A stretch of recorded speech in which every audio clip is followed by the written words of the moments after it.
आज भी हम आप सभी उनके साथ हैं, उनके संकल्प के साथ। हमारे आपके बीच दीदी बरखानंद जी साहब के आध्यात्मिक संकल्प के साथ इनके लिए निर्धारित विषय है, आओ चलें शिव की ओर। कुछ जिज्ञासाएं हैं जिनका समाधान भी हम आप इनसे सुनेंगे। दीदी बरखा आनंद जी।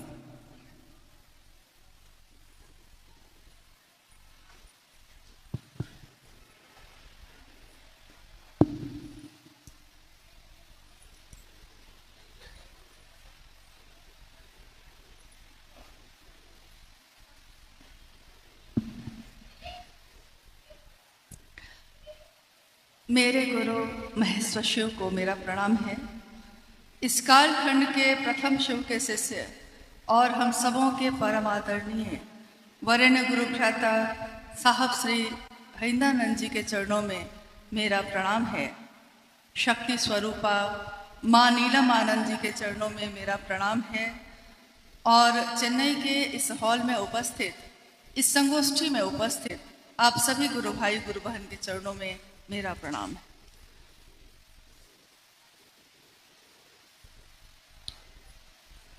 आज हम सबों का सौभाग्य है कि अपने गुरु शिव के लिए कुछ वर्ष के बाद फिर से आने का और मिलने का सौभाग्य प्राप्त हुआ है। चेन्नई की इस धरती पे जब पहली बार अपने गुरु शिव के लिए हम लोग आए, आज भी उस दिन की स्मृति वैसी ही है जैसे कि अभी अभी हुई है। वरेण्य गुरु भ्राता साहब श्री के साथ यहाँ हम लोग का आना हुआ और शिव गुरु महोत्सव का आयोजन यहाँ के गुरु भाई गुरु बहनों ने किया, जिसमें उनकी उपस्थिति हुई। बहुत उल्लास, बहुत आनंद इसके साथ उस आयोजन को संपन्न किया गया। और साहब ने कहा उस कार्यक्रम में कि फिर आऊंगा, महादेव की बात मत भूलिएगा। दुनिया में सारी चीजें भूल जाएं, लेकिन वो महादेव याद रहे। याद नहीं अब कुछ, भूल गया सब कुछ, पर एक बात ना भूली, बस इतना याद रखिएगा कि महादेव मेरे गुरु हैं और इस याद को भूलने मत दीजिएगा। दोबारा फिर जब साहब का अंडमान में कार्यक्रम हुआ और वहां जाने का सौभाग्य मिला, तो फिर से हम लोगों ने अनुरोध किया कि आप अगर एक बार चेन्नई होते हुए जाएंगे तो लोग मिल लेंगे, तो यादें फिर से ताजा हो जाएंगी और महादेव के काम को बल मिलेगा। साहब ने सही मनसा से किए हुए हर अनुरोध को स्वीकार किया है। उस दिन भी स्वीकार किया और एक ऐसा दिन दिया। देखिए, इस पे हम लोग को सोचना होगा। एक ऐसे दिन में उस संगोष्ठी का कार्यक्रम उन्होंने दिया जिस दिन में अगर वो मुख्यालय में होते तो हजारों लोगों की भीड़ उनके लिए फूल लेकर मिलने के लिए खड़ी होती। वो दिन था 31 अक्टूबर 2018 और हम लोग फिर से चेन्नई की इसी धरती पे साहब श्री के साथ आए। साहब आ रहे हैं, उनका जन्मदिन है और चेन्नई की धरती पे उस दिन शिव गुरु संगोष्ठी है, शिव शिष्यों की संगोष्ठी है। उस संगोष्ठी में जो लोग भी उपस्थित थे, उसमें से आज यहाँ इस हॉल में कौन कौन है जो उस दिन भी थे? आप लोग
है वो समय जो महादेव के सानिध्य में गुजरता है, उस पल को फिर हम नहीं जी सकते जो उस दिन हमने जिया था उनके साथ।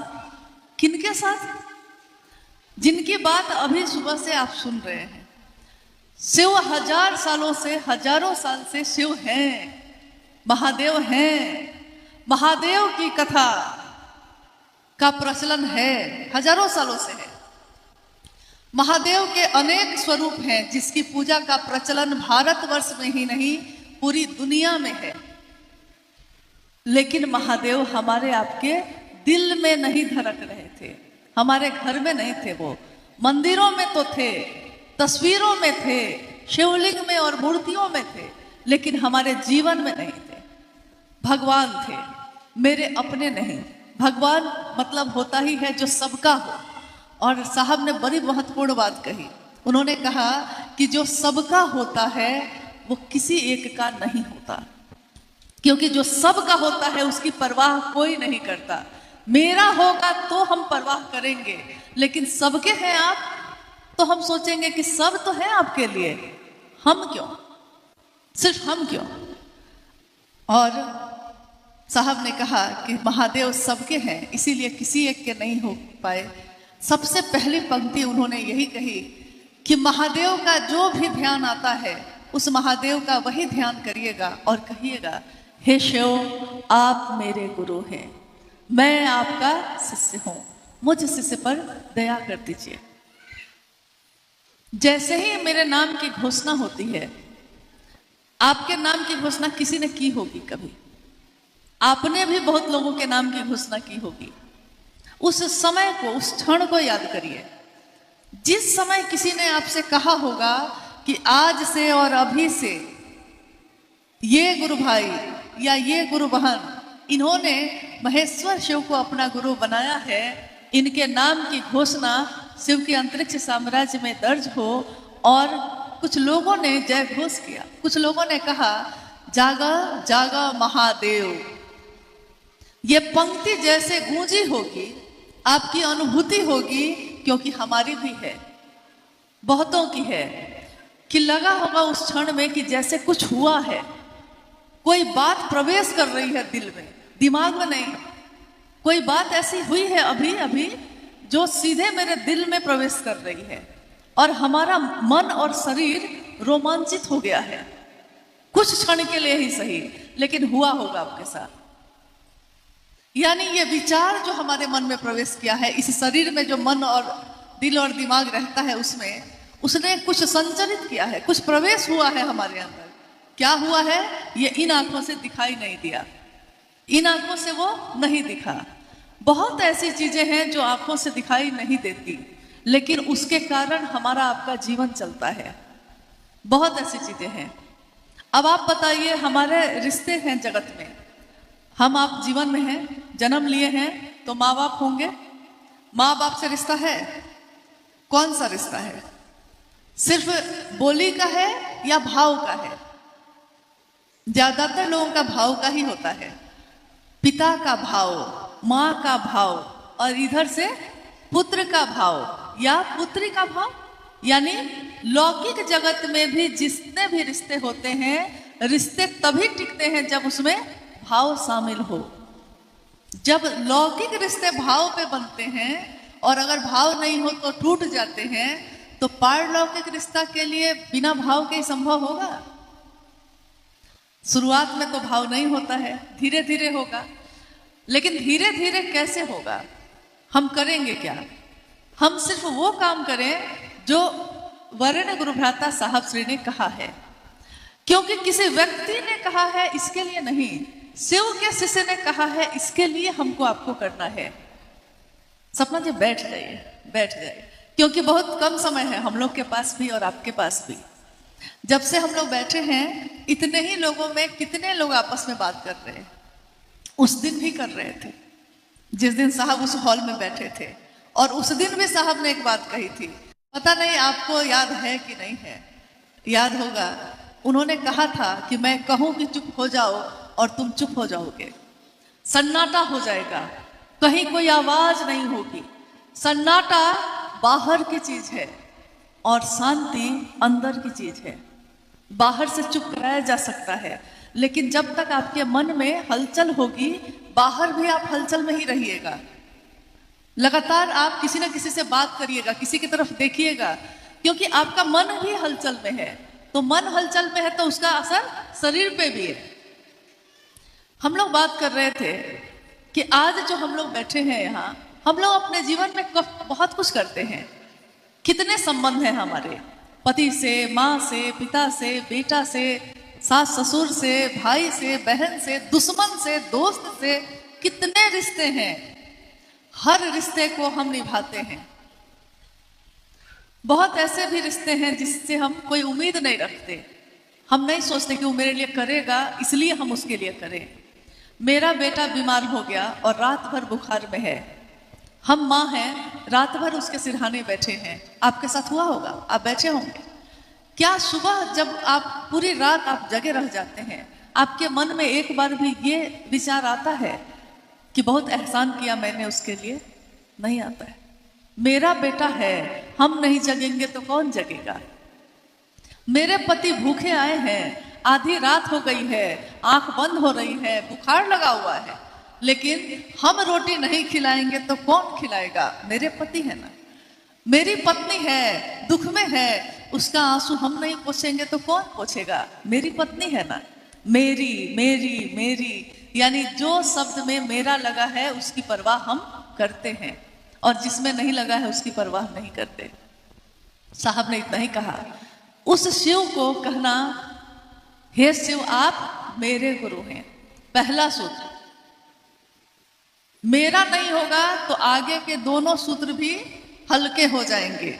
जब आप मेरे ही नहीं हैं तो हम आपकी बात क्यों करेंगे?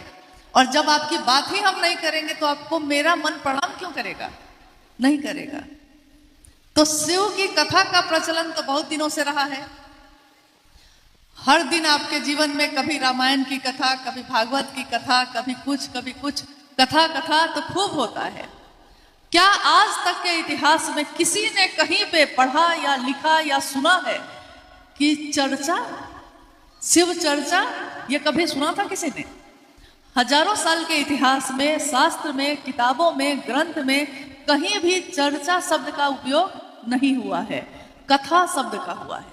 कथाएं बहुत है, वो हम सुना सकते हैं, उससे भी हम सीखते हैं, बहुत कुछ सीखते हैं।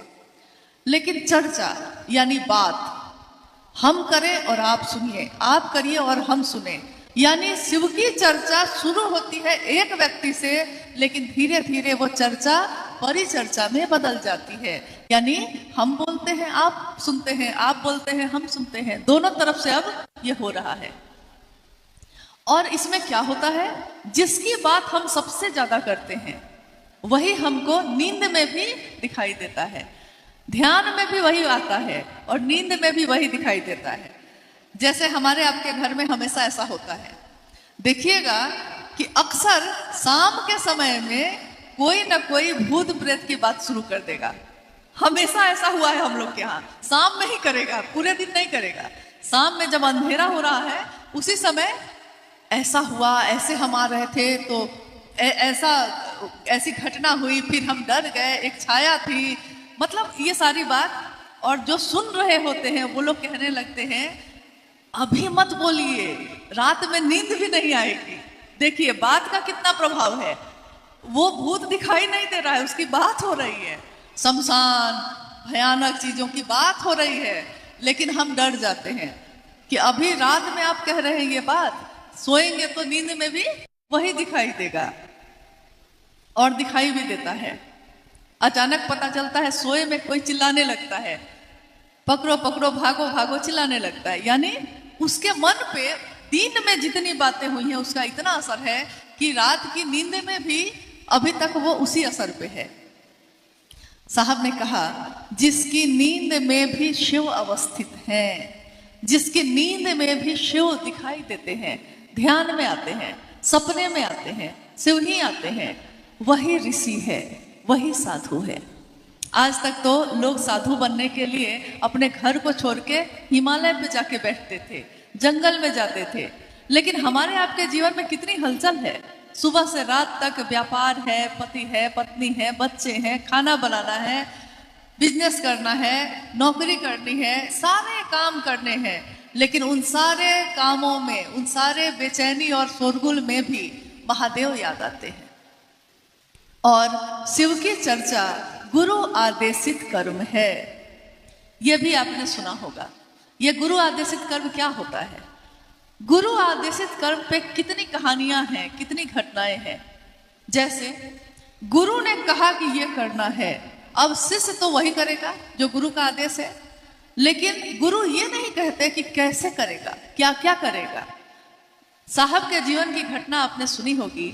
उसमें उनके जीवन में यह घटित हुआ कि आकाशवाणी हुई और आकाशवाणी में आवाज आई कि जो तुम करते हो वो दूसरे को करने के लिए कहना, यानी शिव शिष्य बनना और दूसरे को शिव शिष्य बनने के लिए प्रेरित करना। शिव की चर्चा करने के पीछे एकमात्र उद्देश्य यही होता है, मेरा हो या आपका, किसी का भी। अब मान लीजिए गुरु का आदेश ये है, तो हमको आपको क्या क्या करना पड़ता है? गुरु ने तो एक वाक्य में ना आदेश दिया, लेकिन हमको आपको क्या क्या करना पड़ता है? कोई आपको 10 बात सुनाता है, फिर भी आप उसको हाथ जोड़ के कहते हैं मुस्कुरा के कि अच्छा चलिए ना, जो हुआ उस पर मिट्टी डालिए, चलिए ना महादेव के काम में चलते हैं, महादेव का कार्यक्रम है, चलिए सब कोई चलते हैं। भूल गए आप, भूले नहीं, आपने भुला दिया, महादेव के लिए भुला दिया। यानी गुरु का आदेश जो है उसमें ताकत है, बल है।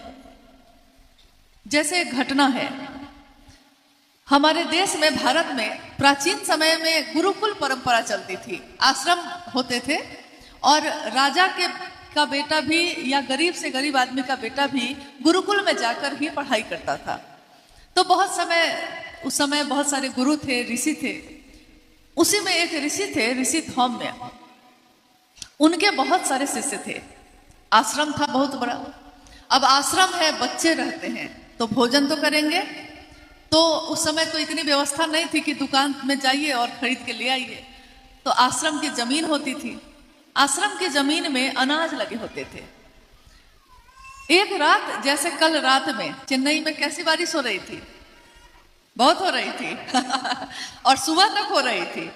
तो आप में से बहुत लोग तो सोचे होंगे कि कैसे जाएंगे, और कुछ लोग नहीं भी आ पाए होंगे। इससे भी ज्यादा तूफानी रात थी वो, और खेतों में अनाज लगे हुए थे। गुरुजी ने, यानी ऋषि धौम्य ने, अपने शिष्यों को बुलाया और कहा कि अनाज अगर बर्बाद हो गया खेत का तो खाएंगे क्या बच्चे, और रात है, तूफानी बारिश हो रही है बहुत। तो तुम लोग में से 2-4 आदमी जाओ और देखना कि मेर जो है वो टूटे नहीं। मेर जो खेत के किनारे, वो टूट जाता है तो फिर पूरा पानी उसमें भर जाता है, टूटे नहीं। लोग चले गए, कुछ शिष्य चले गए। 2-4 घंटा के बाद बाकी सारे शिष्य तो वापस आ गए। एक शिष्य जो था उसका नाम था आरोनी। एक शिष्य वापस नहीं लौटा। देखिए, अब गुरु शिष्य की तलाश करते हैं। शिष्य ने गुरु का आदेश सुना और चला गया, लौटा नहीं। तो अब गुरु जी उसकी तलाश में निकले। आधी रात बीत गई। गुरु जी को चिंता हुई कि सारे लोग आ गए, मेरा एक बच्चा कहाँ है। तो जब वो खेतों पे पहुंचे तो उन्होंने देखा कि उनका शिष्य आरोनी एक जगह खेत की मेर टूट गई है और उसने अपने शरीर को ही वहां लेटा दिया है। मतलब वो लेट गया है, मेर के जगह पे वो खुद ही लेट गया है ताकि पानी नहीं आए। बाकी सारे शिष्य लौट गए। गुरु जो है, उनकी आंखों में आंसू आ गए। उन्होंने कहा, आरोनी तुम क्यों लेट गए, तुम्हें कुछ हो जाता। शिष्य ने कहा, आपका आदेश है कि मेर नहीं टूटनी चाहिए, तो तन मन धन, यही 3 चीजों से ना किसी भी रिश्ते की परवाह हम करते हैं। तो मन तो है, धन मेरे पास नहीं, लेकिन तन तो है। तो मन से कोशिश किया तो रुका नहीं। तो अब मेरे पास ये तन था, ये शरीर था, तो इस शरीर को ही लगा दिया। गुरु आदेश देते हैं कैसे करना है, अब शिष्य को करना है। तो वही शिव की चर्चा गुरु आदेशित कर्म है। लेकिन शिव की चर्चा शिव के लिए करनी है, अपने मनोकामना के लिए नहीं, या अपने सम्मान के लिए नहीं, या इसके लिए नहीं कि लोग मुझको जानेंगे कि फला दीदी फला भैया बहुत अच्छे हैं। हमको जान ही जाएंगे तो क्या होगा? क्या मेरी मौत नहीं होगी? क्या हम खत्म नहीं होंगे? मुझको लोग बहुत सम्मान दे ही देंगे तो क्या होगा? क्या महादेव का शिष्य होने से बड़ा सम्मान कोई दुनिया में दे सकता है? जब साहब हरिंद्रानंद जी ने और मां नीलमानंद जी ने शिव का शिष्य होने का मान दिया है, उस मान से ज्यादा ये दुनिया क्या दे सकती है? इससे बड़ी चीज नहीं हो सकती कुछ भी। तो इसकी कामना हम आप क्यों करें? नहीं करने की जरूरत है इसको। जो चीज खुद ही मिलेगी आपको, जो महादेव की बात करता है, दुनिया के लोग खुद ही उसको प्यार करते हैं, खुद ही उसका सम्मान करते हैं। अब है महादेव को प्रणाम करने की बारी। तो महादेव को प्रणाम करना यानी तीसरा सूत्र, मन ही ना प्रणाम करेगा। प्रणाम तो हम लोग बहुत लोगों को करते हैं, लेकिन मन का भाव शामिल नहीं होता। अब देखिए, ये तीनों सूत्र शिव को गुरु बनाने में सहायक हैं, यानी मदद करते हैं। लेकिन इन तीनों सूत्रों में पहला सूत्र भी बार बार दोहराया जाता है ताकि मन में भाव पैदा हो। दूसरे सूत्र में भी बार बार हम महादेव की बात करते हैं ताकि भाव पैदा हो। तीसरे सूत्र में बार बार महादेव को प्रणाम करते हैं ताकि शिष्यता के भावांतरण के लिए, शिष्य भाव के भावांतरण के लिए हमारा मन प्रणाम करे शिव को, इसके लिए करते हैं। अब आप कहिएगा कि हम तो करते हैं, हम 24 घंटे में 108 बार माला से भी जप करते हैं, हम अजपा जप सांस पे भी प्रणाम करते हैं, हम चर्चा भी करते हैं और हम दया भी मांगते हैं। लेकिन इन तीनों कामों को करने में अगर हमारे मन की संवेदना, हमारे मन की जो अनुभूति है, हमारे मन का जो एहसास है, जो भाव है, कुछ भी कह लीजिए उसको, अगर शामिल नहीं है, तब इसका परिणाम क्या होगा? काम तो हुआ लेकिन मशीन की तरह हो गया। जैसे मशीन में आप गाना बजा दीजिए, गाड़ी चलती है ना, तो मशीन ही है ना, टेप रिकॉर्डर जो लगा है उसमें गाना बजता है। हंसने वाला गाना बजता है तो हम लोग हंसने लगते हैं, दर्द वाला गाना बजता है तो आंखों में किसी की याद आ जाती है और आंखों से आंसू बहने लगते हैं। प्रेम का गीत होता है तो जिसको प्रेम करते हैं उसकी याद आ जाती है, जिससे प्रेम करिए उसकी याद आ जाती है। यानी हमारे मन पे उन चीजों का प्रभाव होता है, लेकिन उस मशीन पे कोई प्रभाव नहीं होता, जबकि उसी मशीन में ये गीत बजते रहते हैं। ये तीनों सूत्र हमारे द्वारा अगर किए जाते हैं और मशीन की तरह किए जाते हैं तो इसका कोई प्रभाव नहीं होगा। लेकिन अगर भाव है और बाकी कुछ भी नहीं है तो इसका बिल्कुल पूरा का पूरा वैसा ही प्रभाव होगा जैसा साहब श्री ने कहा है।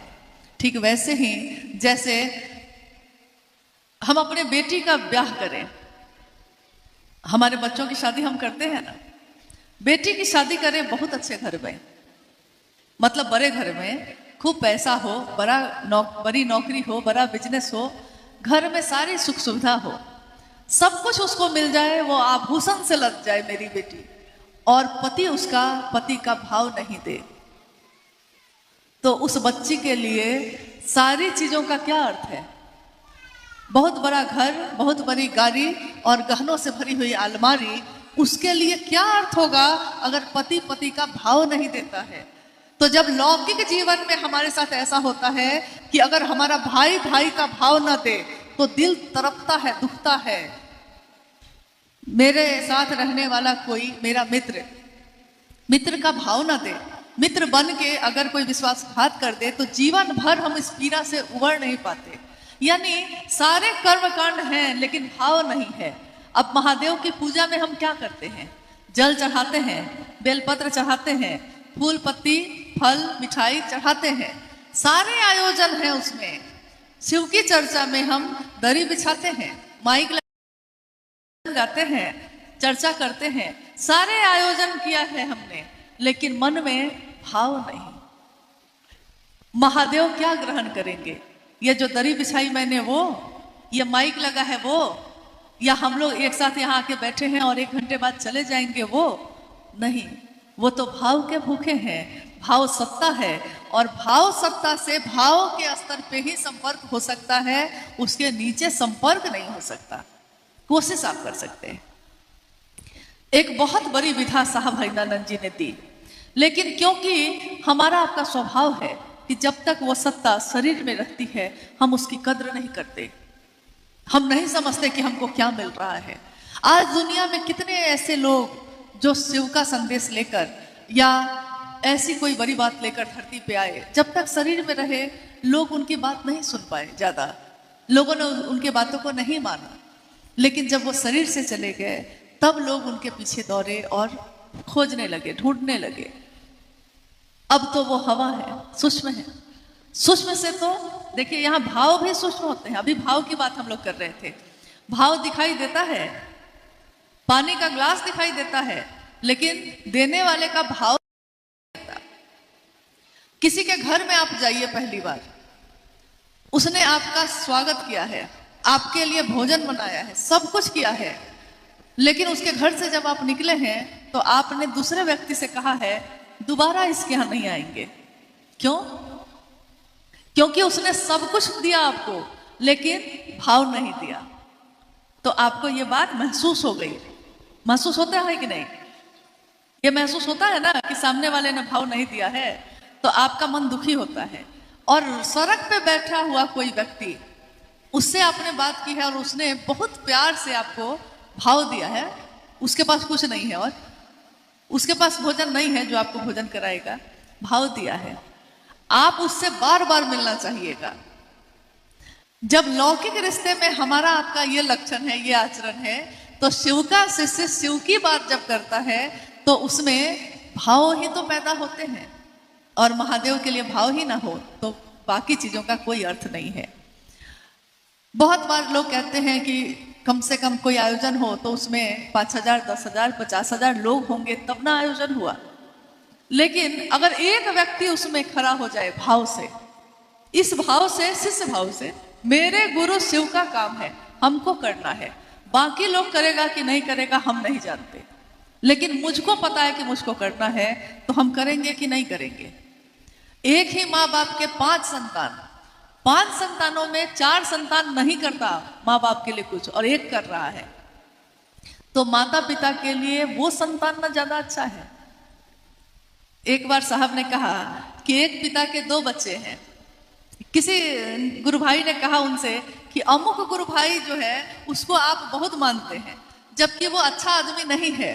तो साहब ने कहा कि एक पिता के 2 पुत्र हैं, एक बहुत अच्छा है और एक बहुत बिगड़ा हुआ है, लेकिन पिता जब पानी मांगता है ना तो वो जो बिगड़ा हुआ है पानी लाकर वही दे रहा है, जो बहुत अच्छा है लेकिन पानी नहीं दे रहा। तो पिता के लिए कौन अच्छा है भाई?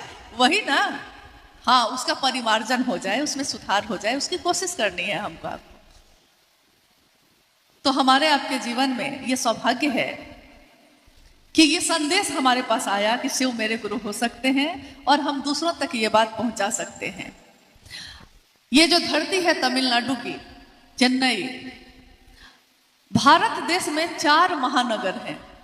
उन 4 महानगरों में एक है महानगर। ये महानगर का अर्थ क्या होता है? जिसको बहुत नगर को मिला के बनाया गया है। नहीं, एक नगर नहीं, एक शहर नहीं, बहुत सारे नगर को मिला के महानगर बना है। तो इस महानगर में महादेव की बात उतनी ही सुंदर होनी चाहिए जितना ये सुंदर खुद है, ये स्थान है। क्योंकि इस स्थान पे महादेव की पूजा तो बहुत होती रही है, आज भी होती है। महादेव के परिवार में जो जाने जाते हैं, भगवान कार्तिकेय, भगवान गणेश, माँ पार्वती, सबकी पूजा, संपूर्ण शिव परिवार की पूजा दक्षिण भारत के सभी जगहों पे होती आई है। और बड़े बड़े संत भी हुए, शिव के शिष्य भी हुए। संत और ऋषि और साधुओं की लंबी श्रृंखला है।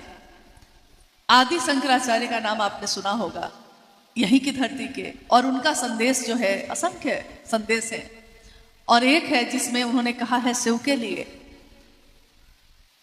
साहब की चर्चाओं में आपने सुना होगा इसको, कि एक वट वृक्ष के नीचे एक युवा गुरु बैठे हैं और उनके सामने, उनके चारों तरफ उनके शिष्य बैठे हैं। गुरु युवा है यानी जवान है, और शिष्य जो बैठे हैं चारों तरफ वो वृद्ध हैं, बुजुर्ग हैं, बूढ़े हैं, वृद्ध हैं। गुरु भी मौन है और शिष्य भी मौन है, यानी गुरु भी चुप है, शिष्य भी चुप है। लेकिन इस मौन में ही शिष्यों के मन के संशय का नाश हो रहा है, विनष्ट हो रहा है। वो जो भी उसके मन में शंका है, संशय है, वो अपने आप, गुरु मौन है, कुछ नहीं बोल रहे, अपने आप वो नष्ट हो रहा है। यहीं के एक संत हुए 5वीं शताब्दी के संत तिरुमूलर। संत तिरुमूलर कहते हैं कि जटाजूट और गंगा को धारित करने वाले ईश्वर गुरु के रूप में प्रकट होकर हम सभी के दुखों का नाश करते हैं, ऐसा मेरे गुरु नंदीश्वर ने मुझको कहा है। यानी यहाँ जिक्र आता है, जो हम कहते हैं भगवान शिव और नंदी जो कहते हैं, नंदीश्वर ने कहा है कि ऐसा जो ईश्वर है वो गुरु के रूप में प्रकट होकर हमारे दुखों का नाश करते हैं।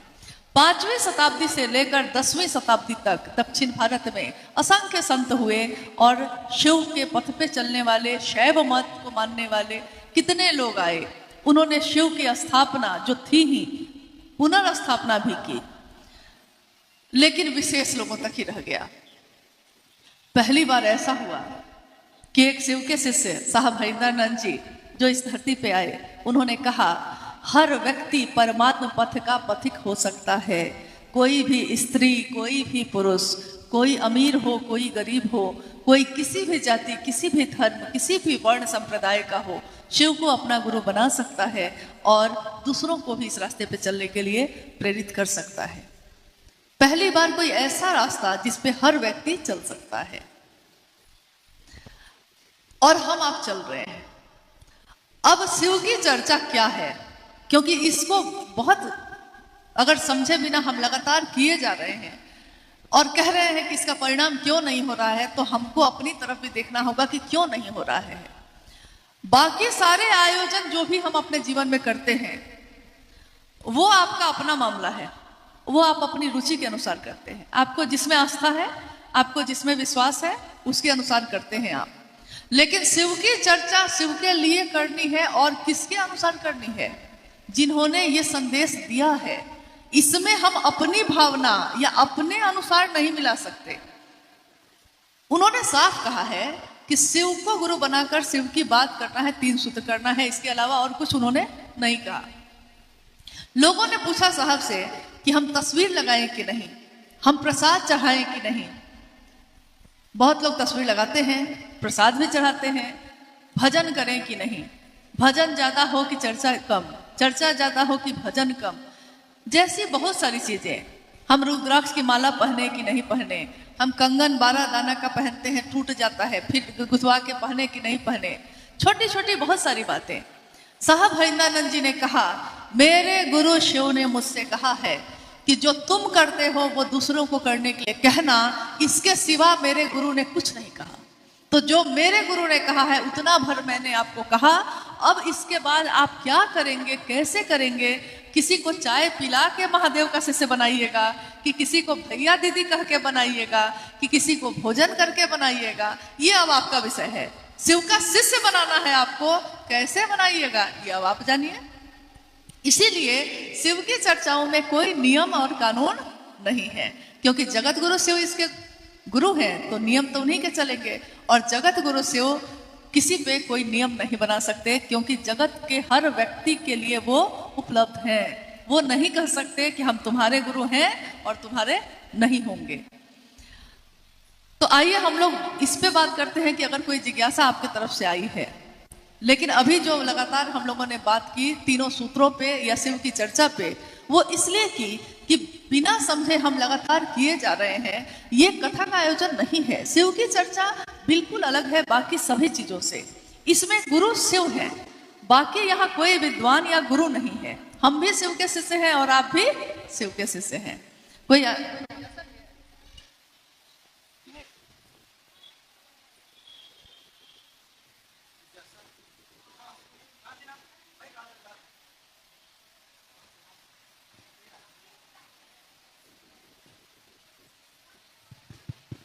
हेलो, जिज्ञासा है, चेन्नई में शिव गुरु कार्य को तेजी से करने का उपाय बताया जाए।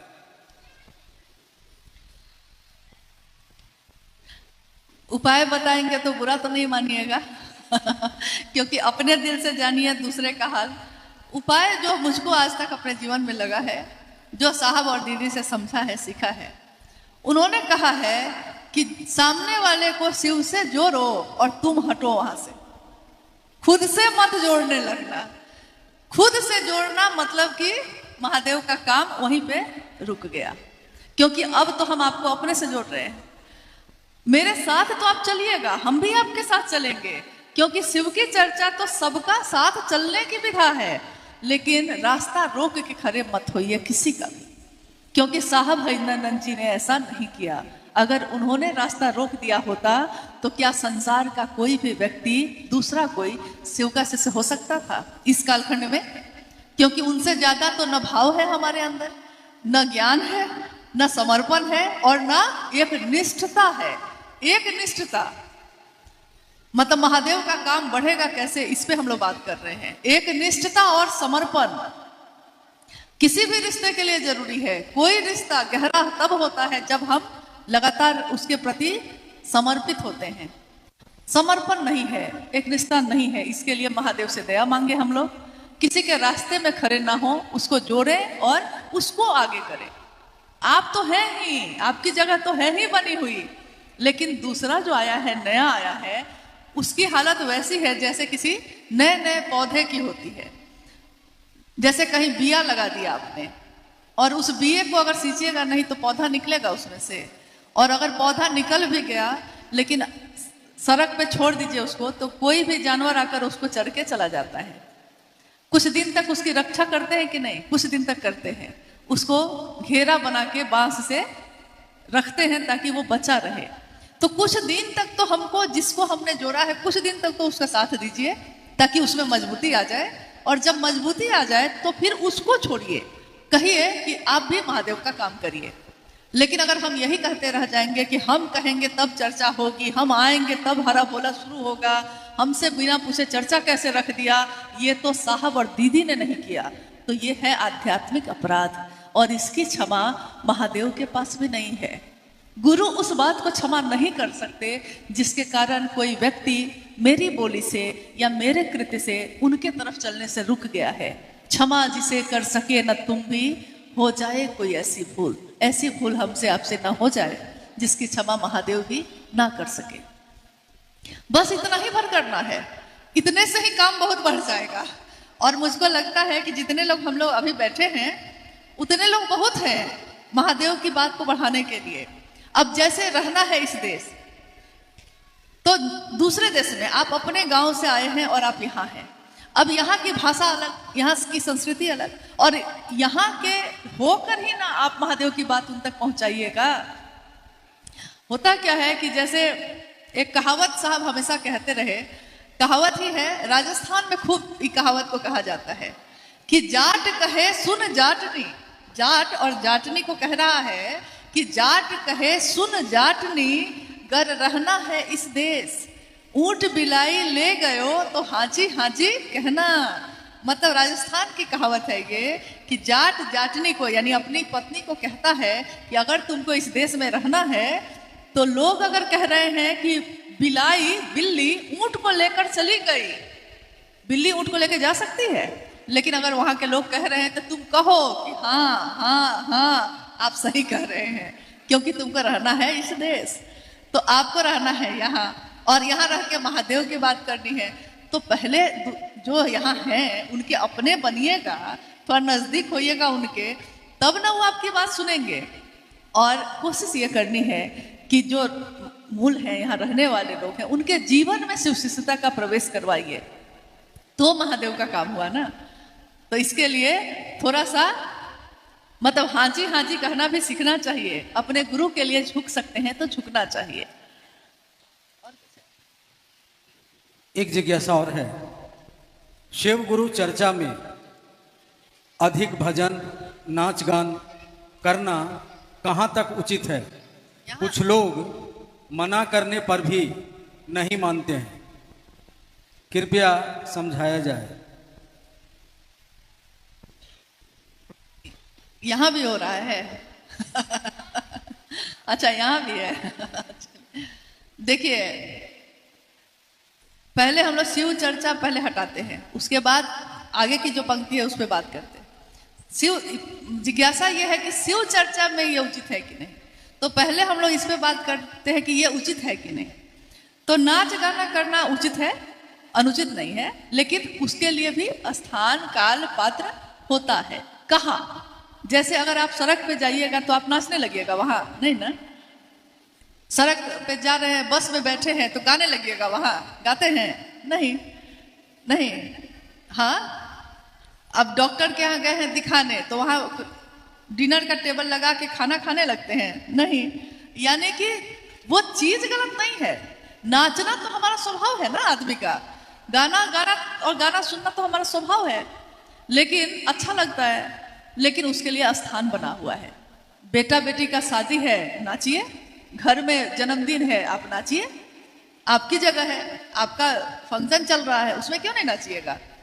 गाना गाना है तो भजन तो शिव चर्चा में आप गा सकते हैं, उसमें कोई बात नहीं है। लेकिन जहां तक नाच गाने की बात हुई है, या हाँ, नाच गाना, तो इसमें क्या है कि शिव की चर्चा जो है वहां क्या हो जाता है कि गुरु शिव हैं और हम सभी शिव के शिष्य हैं। तो जैसे किसी सत्संग में या किसी कथा में लोग नाचते हैं, ठीक है, शिव चर्चाओं में नहीं नाचते। क्यों? क्योंकि जब हमारा काम वैसा होता है ना, जो जगत में आपके मन वचन और कर्म को दिखाता है, तो वहां आपको अपने गुरु की मर्यादा का पालन करना होगा। यहां शिव गुरु है, वो नटराज भी है, लेकिन यहाँ क्या है, जगत गुरु शिव से जुड़ने की बात है। तो गुरु और शिष्य परंपरा, उसमें भी जगत गुरु शिव और उसके शिष्य होने की परंपरा आपको शांत करती है, मर्यादित करती है। महादेव की दुनिया है, लेकिन मर्यादा में तो चांद भी है, मर्यादा में तो सूरज भी है, मर्यादा में ये समंदर भी है। अगर इसकी मर्यादा टूट जाती है तो चेन्नई में बाढ़ आ जाती है, आती है ना। तो हम कहते हैं ना कि अपनी सीमा से बाहर चला आया। चांद की मर्यादा टूट जाए तो ग्रहण लग जाता है, सूर्य का हो जाए तो अंधेरा छा जाता है। एक इंसान की भी एक मर्यादा है, पिता और पुत्र की भी मर्यादा है। तो मर्यादा तो हर रिश्ते में है। तो महादेव की चर्चा में शिव की चर्चा होती है, और जरूरत है तो भजन होते हैं। जरूरत ना हो तो आपको भजन भी करने की जरूरत बहुत नहीं है। शिव की बात करना, क्यों हम लोग बार बार ये कह रहे हैं? क्योंकि साहब ने कहा कि व्यक्ति का मन जो है वो कमजोर है। कमजोर मन किसी भी बात से घायल हो जाता है, मजबूत नहीं है। जैसे मान लीजिए कि हमारे घर में कोई, पहले भी जब हमारे आपके गुरु शिव नहीं थे, तो हमारा मन कितना कमजोर था। छोटी सी बात कोई पति ने कह दी है तो पूरी रात आंखों से आंसू ही बहते रह गए।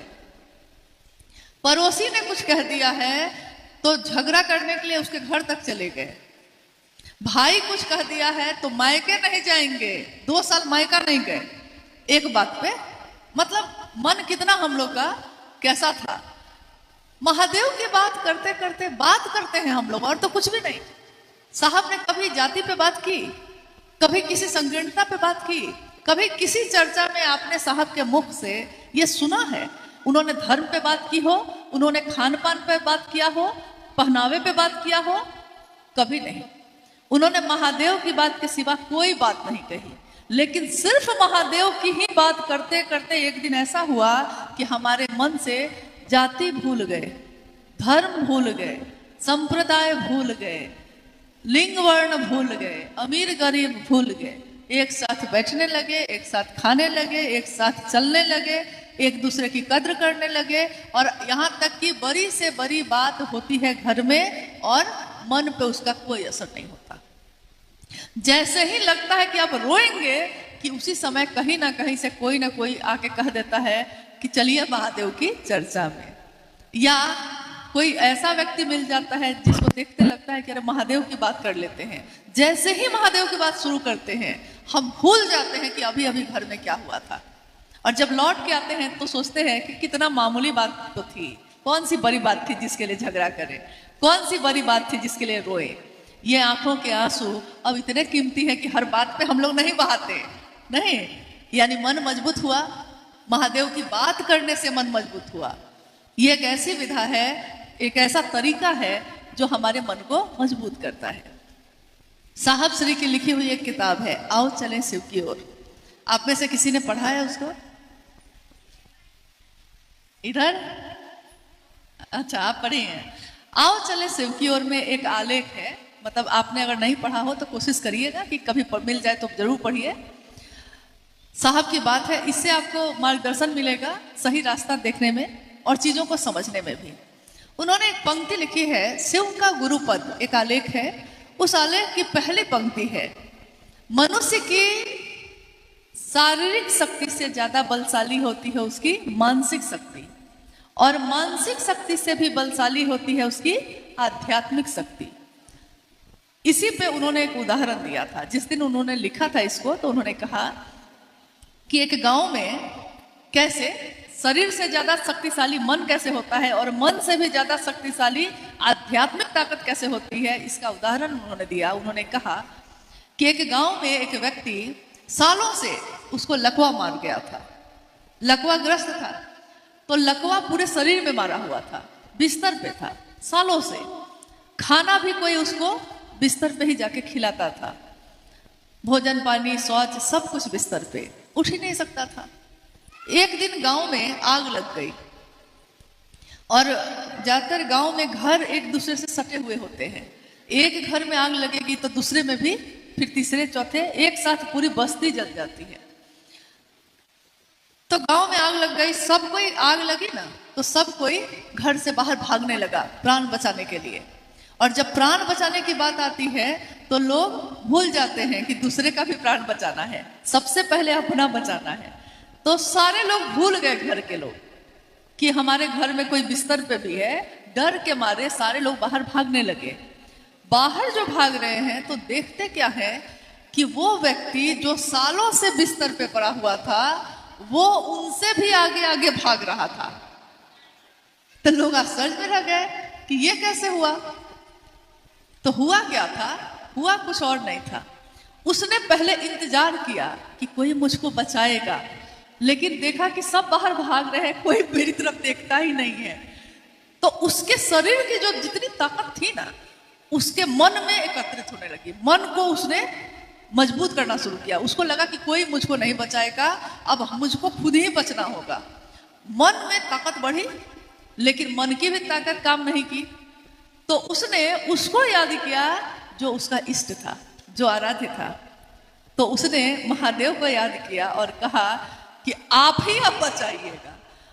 और आध्यात्मिक ताकत जो मिली तो उसका मन और मजबूत हुआ, और मन मजबूत हुआ तो उसका असर शरीर पे भी हुआ। और वही शरीर जो लकवाग्रस्त था सालों से, वो देख रहे हैं लोग कि वो बाहर भागा जा रहा है। यानी साहब ने कहा कि शिव की चर्चा आपके मन को मजबूत करती है। इसमें आध्यात्मिक ताकत जो महादेव की है वो आपके मन में उतरती है, और मन की ताकत मजबूत होती है तो शरीर पे भी उसका असर होता है। बहुत ऐसे गुरु भाई गुरु बहन हैं जो चलने में जिनको बहुत दिक्कत होती थी, और कुछ समय के बाद जब वो आए तो उन्होंने कहा कि साहब से कहा कि क्या करें। साहब ने उनको कहा कि थोड़ा शिव चर्चा में जाने की कोशिश करो, थोड़ी दया मांगो, थोड़ा नमः शिवाय से प्रणाम करो, बस इतना ही कहा। और इतने ही काम से उसका मन इतना मजबूत हुआ कि वही जो शरीर पड़ा रहता था बिस्तर पे, चर्चा के कारण कि हमको जाना है, वो व्यक्ति, उसका पैर ठीक भी हुआ, वो जा भी रहा है आज। इसमें कोई चमत्कार नहीं हुआ है, कुछ भी ऐसा नहीं हुआ है, बस उसके मन में शिव उतर गए, और मन में जब शिव उतरे हैं तो शरीर पे भी उसका असर है।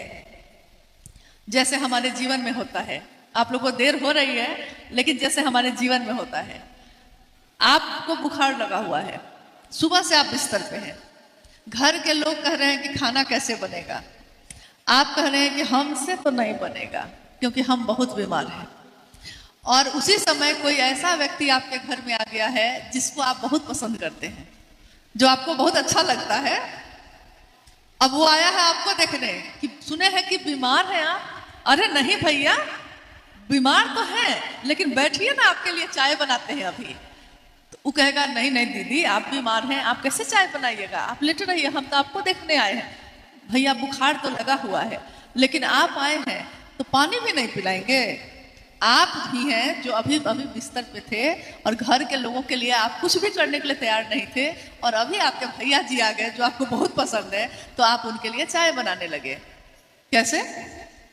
क्योंकि आपके मन को वो इतना अच्छा लगता है कि आपका मन कह रहा है, अब शरीर को कमजोर किया, आपका मन मजबूत हो गया, तो मन ने आपको उठने पे विवश कर दिया और आप बुखार में उसको चाय पिला के उसके जाते जाते में आधी बीमारी भी खत्म हो जाती है। ऐसा भी होता है।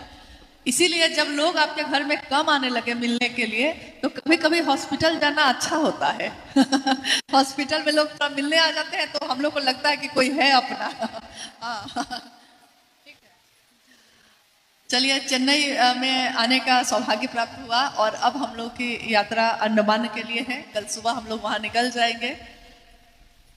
अंडमान में जब महादेव का काम बढ़ा, उसके पीछे लंबी कथा है, लंबी कहानी है और अथक लोगों का परिश्रम भी है।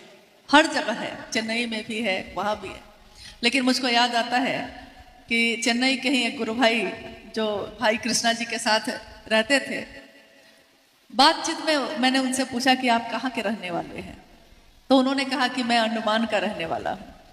और उस समय दक्षिण भारत में गुरु कार्य बढ़ रहा था, तो मुझको लगा उस समय कि अंडमान में महादेव का काम नहीं हुआ है। और जैसे ही उसने कहा कि मेरा घर अंडमान है, तो हम लोग खुश हो गए कि आपके द्वारा वहां बढ़ जाएगा। हालांकि उस व्यक्ति को विश्वास नहीं था कि हमको क्या आता है, हम क्या करेंगे, लेकिन मनोबल बढ़ा के कि आप जाइए ना, आप खड़े होइए ना, हो जाएगा। और पिछली बार जब साहब आए थे 31 अक्टूबर 2018 को, उसी समय साहब से हम लोगों ने समय लिया था अंडमान का। और जब साहब ने समय दिया था 3 नवंबर का, उस समय तक अंडमान में शिव शिष्य है भी कि नहीं हम लोग को पता नहीं था, और समय ले लिए थे साहब का।